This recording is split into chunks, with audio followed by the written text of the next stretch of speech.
YouTube, I'm back.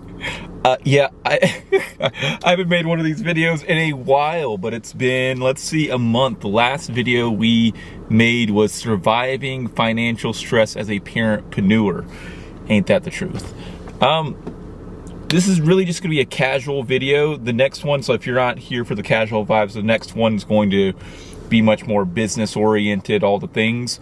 But this is just me kind of kicking the shit, vibing with you, giving you an update about what's been going on. By the way, we're in a new van, freshly purchased with cash. We bought this van for $5,000, paid in full. Nice little Honda Odyssey, 8-seater back there. You may not be able to see this beautiful 8th seat, but that 8th seat means we have had our baby Rowan. March 10th, by the way, was so I was in the hospital with the wifey doing all the things, and we are now an 8-seater over here. You know, me, the wife, the kids in the back, we're just vibing. I've learned so many things in the last month. You know, pulled my hair out a bit. You know, I losing my mind. We're getting cozy real quick. A lot of amazing moments, a lot of just truths I've kind of learned about myself, good and bad, shifts in perspective, priorities, so many different things that have actually all happened within the last month. So I'll try to give just a bit of I probably should have wrote at least made a bullet list of things, but I'll at least kind of talk maybe to the first thing that's on my mind, and then maybe go more into bits. Let's start with more personal, and then let's go into business, right? So we're the self-development, parentpreneur kind of channel. So let's start with personal. Having a 6th boy, I don't know, we got to the hospital. It's I've been through this rodeo before. I've done these things, and I gotta say, it was probably one of the chillest labor delivery experiences that I've had. Maybe the best.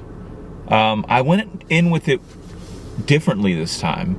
Before, I really was, okay, I gotta make sure I capture the video, and kind of, also depriving myself of sleep, depriving myself of food, all these different things, as in, I'm trying to kind of stick it out. And if you're a parent, you probably are, you're here.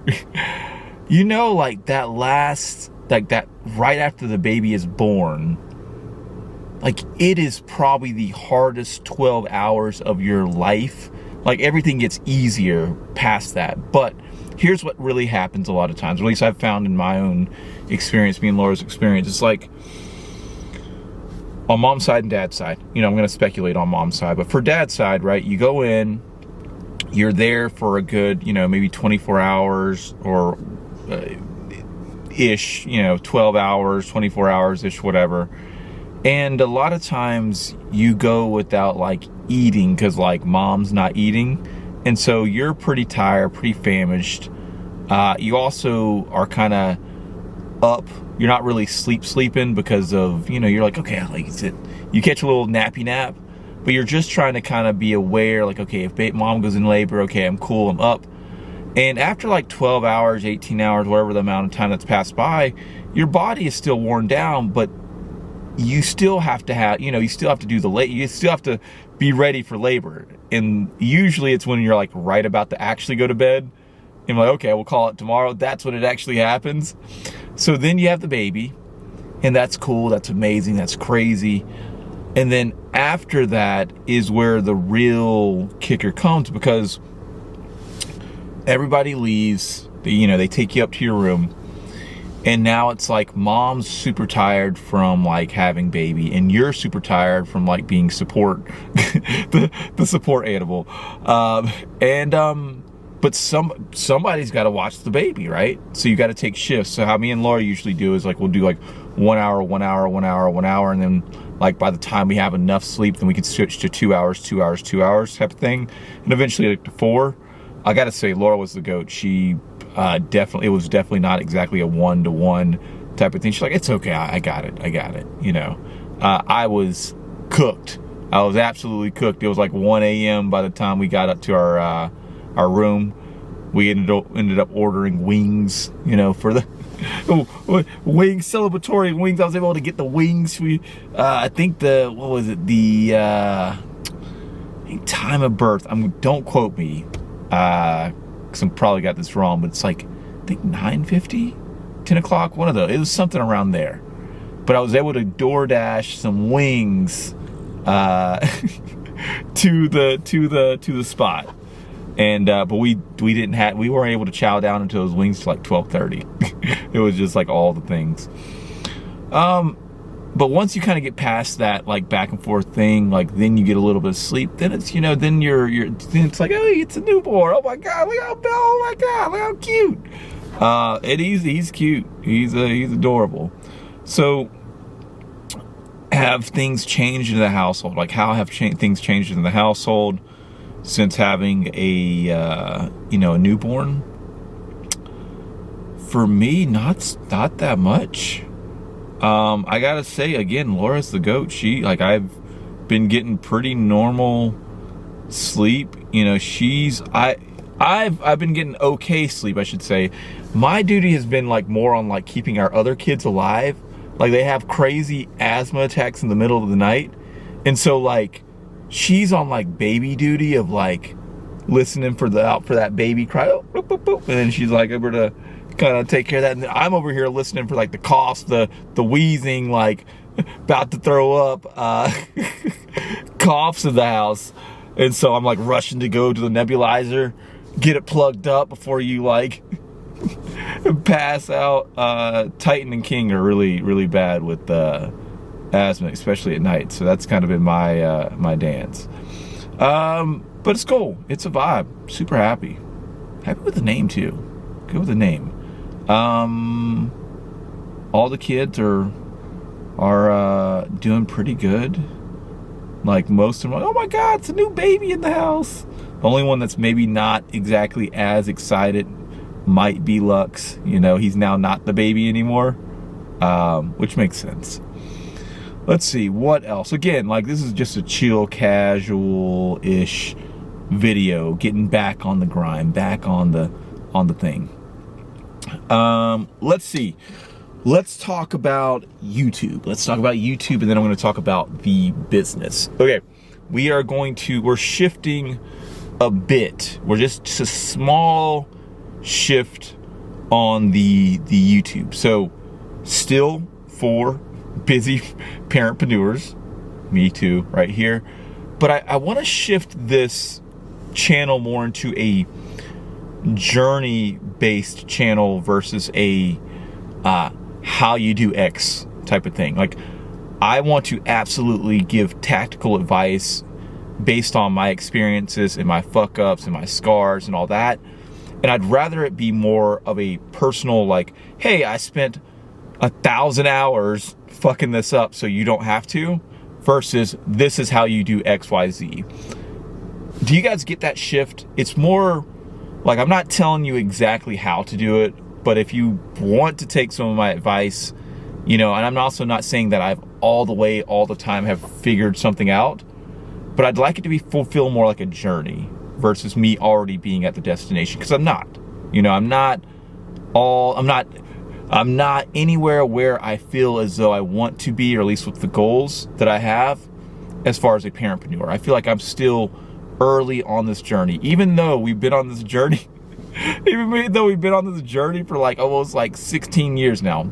Technically not the parentpreneur, because Eden's 11, so you know, 11 years as a parent and working on going from regular work to business ownership, all that stuff. So if you're about that, if you're like, cool, Will, you're not an expert, but I like your vibes, and like, let's figure this shit out together, let's do that. Let's make it happen. If you're looking for more concrete advice from people that have already won the marathon. I can give you some recommendations on people. I'll just tell you the people that I follow, and then you can follow them alongside me, and we can also be like, yo, did you see what he posted? I'm just, we're just riffing here. So my favorite channels currently right now, I'll tell you what's in my feed real quick. We got Alex Hormozi for all things business and sales. If you want like the most practical, like no nonsense, like I really fuck with it. So definitely follow him. Some of this stuff isn't going to be business. Currently, I'm following Gotham Chess. I'm getting into learning chess, or learning more about the tactics of chess. I really like gamification because it teaches you a lot about life. I love that when you learn a completely different subject and then it teaches you so much over here. Like that, I love that shit. We have movie review guy, Dan Merle. I like to watch his stuff. And then I watch, I'm about, let's see, that looks interesting. That's crazy. We also have, where is he at? We haven't watched him in a while, but The Future's pretty good. And then you also have, like MKBHD. I just watched his channel just because, like, I'm not buying any technology, any stuff, but I appreciate him. And then lastly, here we go, The Diary of a CEO. That's probably the mix of the people that I'm listening to, other than like audiobooks, right now. So if you appreciate the idea that this is going to be more of a journey channel versus me being a thought leader, like, I'm down for that vibe. Let's do that, because I think it'll be more chill, more honest, more raw, good vibes, good stuff like that. So with all of that being said, okay, with all that being said, like, we're also the business itself. Like I thought for a long time, and this is where we're transitioning into the business stuff, because there's been so much going on the business front, as I'm deep in the trenches, building the boat in the water. If you've been around the channel, you know that my marketing, branding, technology agency is StartRight. And for a long time, again, lots of fuck ups, bro. So many missteps along the way. It's insane that we're here. I thought to myself, and I'm going to kind of give you like where I was when I first thought that I could start this agency, and then where I am now. I think that'll help kind of give a bit of a thing. I came up with the idea of StartRight back when I was living in Candler. Had to been at least 9 years ago, something along those lines. Living in a trailer, paying $600 in rent, still just going through it. And I remember talking to the wife about a name. And at the time, I had this other, again, more failed attempts. This business called Super Amazing. I even got a big old sticker. This big old sticker. Put it on the back bumper of my car. Anyways, I finally was like, okay, yeah, StartRight. That's the name. Got it. Okay, and I did that. And what's interesting is that StartRight actually landed me a really amazing career job. Right? Because I was starting to build out the business, the ideas. Of course, I didn't know what the fuck I knew some things, but like knowing what I know now, like I didn't know anything. I knew a craft, but I knew nothing about business. We're still learning the craft of business. But at that time, like most businesses are, And this is very normal. If you're in this spot, this is so normal. This is where we're at anyways. So a lot of times you have a regular income that you have, and then you're also trying to start something. And starting something requires so much energy and effort. Like we're like, oh, I do X, and then you're like embarrassed to like say what your actual day job is. That's the majority of people's journeys. You know, I think it's a rarity if you find someone that's not working a current day job and then eventually phasing out that day job for their business at some point.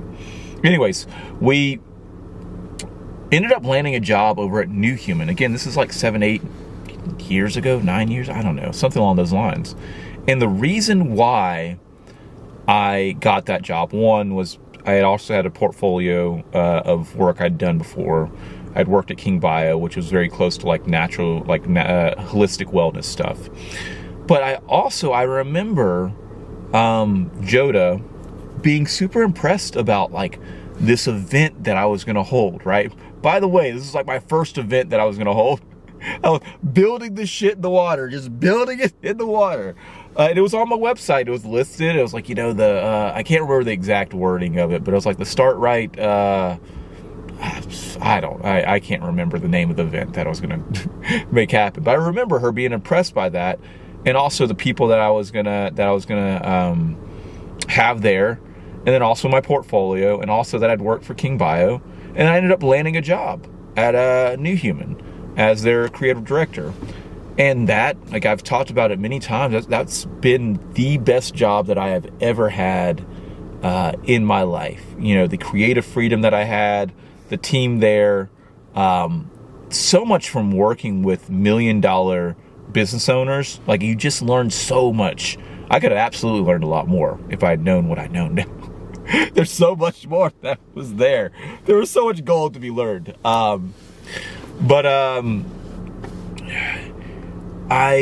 learned so much. And so what's funny is that me starting a business actually got me a really good career position for roughly 7 years. And so I really put the pause on Start Right.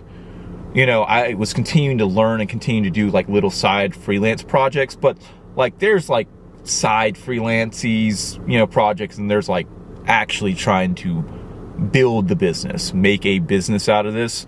And if we're being honest, we didn't do any of that. I was so ignorant or so just delusional. Maybe, I don't know. Like, I was oblivious. That's probably the right word. To when most people, I think this is actually super. It's super. I think it's a really amazing thing, but I also think it's like a really depressing thing all at the same time, okay? So most people, when they want to start a business, this might be you, that I've found, is you have a skill set, a really good skill set that you've been paid well to do, right? You are really good at being a rafting instructor, or you're really good at building websites because you've been paid to do it, or you're really good, and that makes sense because most of our parents and most of the world, like, yo, get a career in something that you love and then make your money doing that. So we've been trained to do all that. So we get good at the craft of doing it. And then there's business owners that have customers that need that thing, and they hire us as an employee to be able to do that. Now, best believe they're making much more money off of you than you are making off of them, but you have almost no risk. They have a lot of risk. The delusion that most people have when they get really good at a skill, this was me, is that I'm so good at this skill, I can cut out the middleman, the owner, right? And I can go start my own business and make a lot of money off this same skill. Oh my God. Oh my God, the worst. It's the worst. I am the worst. But that's what broke. That's exactly what it was. When I ended up getting laid off from New Human after like the whole COVID mess or whatever, I thought to myself that, one, getting another career job would be a cinch, and two, that making a lot of money off of my skill set that I have as freelance would also be not too hard. I was wrong about both of those. I applied for so many jobs. I got interviews. I got like, I buy a coffee, your confidence like all the way up here, right? And the more goes down. Every month that passes by, like the money gets smaller and smaller. You're like, man, you're like, am I actually that good? Am I really that good? And then also on the flip side of that, right? You're like, I could land these contracts. I know how much the da-da-da-da-da is, like also on the owner side, on the starting a business side. And both of those are, they're actually one and the same, but they're both really hard to do. Like landing a job, definitely not impossible, but like if you've been in the game for a while, like sure you have industry experience and all that, and that is very valuable. But at the same time, there are other people coming in underneath you a lot of times that are willing to work for less. And also your ability to pitch and sell yourself, if you're probably not a closer, it's probably not that high. You may be able to pitch with confidence of knowing the skill, and that's enough. I mean, not enough, but it's like, that's good. But like, it's a different environment than it was, at least for me, that I've found, than it was like 7-8 years ago. And I ended up, pretty much being like, okay, this is gonna be temporary. I guess I'll just start up, Uber. I guess I'll start up Walmart. I guess I'll do Amazon. Pretty much all the gig jobs that are available that you can instantly get. Better to get some money, get some money in, and then I'll figure out how to, because originally it was more about like, still like, let me try to get a career job. I was like, yeah, let's still try to get back in the corporate world. Let me do that. But after like 6 months of just like failed attempts, actually I should actually be even more transparent. I got a job. I ended up landing a job at a company called Evolve. And that job lasted about 3 months. It was one of those jobs where like we had recently gotten our home, but the job requirement was the job for me to move to the place. And I was on the fritz about it. At first I was like, yeah, you know what? Like, let's just go ahead and do this. But like, after some time, like, it's like, I'm going to uproot my whole family and then bet it on me holding down this job. And then what happens if I don't hold down this job?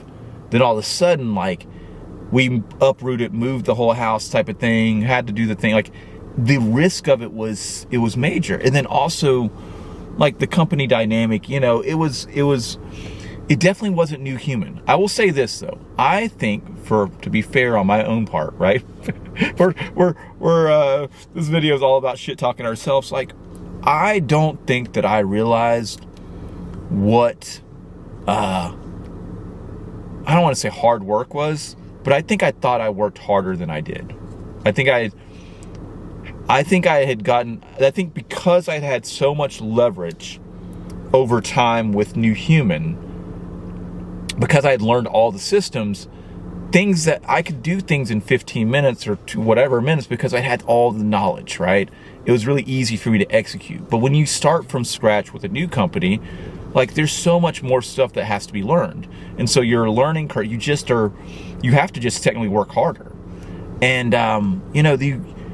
the inflated egotism of like, I shouldn't have to work this hard, or I shouldn't have to put up with this, or I shouldn't, like, it doesn't really serve you in all the cases. And that was a big lesson that I had to learn for myself. Anyways, we have like 5 minutes before this like video actually cuts off. So I'm going to jump kind of I'm going to try to transition out and into like where we're at with the business. So with all that being said, I ended up starting doing like gig work nonstop, running 1 million hours up, and then feeling kind of like depressed because I now wasn't really in my own kind of creative field anymore. I was more just in like this make money to survive type of zone. And so eventually in time, after all that depression, I was like, you know what? Let me make the business work. Let me actually go ahead and make this happen. And it was when I think then at that point that I stumbled into like Alex Hormozi's like content, and it really allowed me to understand all the deficits that I had about building a business. I had the first step across the bridge, having a skill, but then you need to understand how to market, how to sell, how to fulfill, and how to ascend customers. I had none of those. And marketing, by the way, for someone else is not the same thing as marketing for yourself. It is such a different thing. Like I might know how to attract people because, you know, I've done marketing for a long time, but like being able to close those leads, being able to keep your promises, right? And then also being able to like ascend, much easier said than done. And this whole journey of this year has been really about building the boat in the water. I am nowhere near where I feel like the engine is running smoothly. You know, we've had a little bit of business success. You know, we've had a little bit of cash flow, whatever. But like because there's so many other systems that need to be put in place, it has been many more hours than I anticipated like investing or putting in. And so early on, I had like the premise was pretty much start or scale your business without sacrificing family time, right? And I'm at the point where I'm like, you know, I feel as though you absolutely need to prioritize your family time and like your wife time, your dad time, like all that. That's like non-negotiable. But like all the other working hours of the day, other than that, if you're gonna start the business, like it consumes all of that. This is not a 9 to 5. This is not an 8-hour job that you just clock into. Not for the first bit. And I was disillusioned in thinking that it was. Because what happens is, what the reality is that you work your regular job because you have to pay your bills, and then you're building a boat in the water. And all the things, like you have to do so many other things. This is what this journey's about. So I feel like the shift of this channel is me getting over this disillusion of like, oh, it's so easy, it's so simple, it's, you know, we got this. This is great. To being like, let me share the shit show that this has been, but let me also share like the successes and share all the things. Because I think my scars can definitely help save you hundreds of hours. And if you know me, money is just bought time, okay? So money is time, time is money. And so if I can actually legit save you 20 hours, like on some real shit, if I can save you 20 hours, I've really bought, let's just say you get paid $30 an hour. You just saved $600, okay? Like on some real. And so this channel is going to be more about learn from my fuck ups and save hundreds and thousands of hours. And then that's real money that you don't have to waste, because you can spend that, like you can actually go out and make that money. But so much to come. We have, you know, just very quickly, we have like 1 minute left, but like you got commerce kit, brand kit, ad kit, sync kit. We got courses coming. There's all sorts of stuff coming. And I'm so excited about it. I'm so fucking excited about it. So, dad of 6 boys, just doing the parentpreneur life. Like, if you're down for the journey, like, let's go. Let's make this happen. Let's go.